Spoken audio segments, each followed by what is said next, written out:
ভগবানকে দিতে গেলে আমাদের অনেক লেগে যায়। কি মায়েরা, দুতলা বাড়ি করছি, সব করছি, ভগবানের বেলায় এইটুকু, তাই না?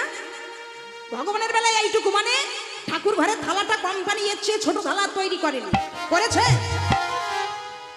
এই এতটুকু থালা কোম্পানি এর চেয়ে ছোট থালা তৈরি করতে পারেনি, সেটা হলো ঠাকুর ঘরের থালা। আর গ্লাসের অবস্থা আরো মারাত্মক, সারাদিন জল খেলে পিপাসা মেটে। কি গো মায়েরা, এটা কার জন্য? ঠাকুর ঘরের জন্য। তাহলে ভগবান, যে ভগবান আমাদের এত দিল, সেই ভগবানের বেলায় আমাদের এইটুকু থালা। আবার নকুলদানার বয়ানটা খুলে যেই না টপ টপ করে দুটো পড়লো, একটা খুলে আবার বয়ানের মধ্যে রেখে দিল। কেন বলে ওটা আবার কাল দেব। ভগবানের বেলায় আজকের একটা, কালকের একটা। তাহলে ভগবানের বেলায় এইটুকু থালা, আর বাড়ি আর একজনের থালা বড় হয় না। কার থালা জানো? যে বেটা শ্বশুরের রক্ত চুষে খায়।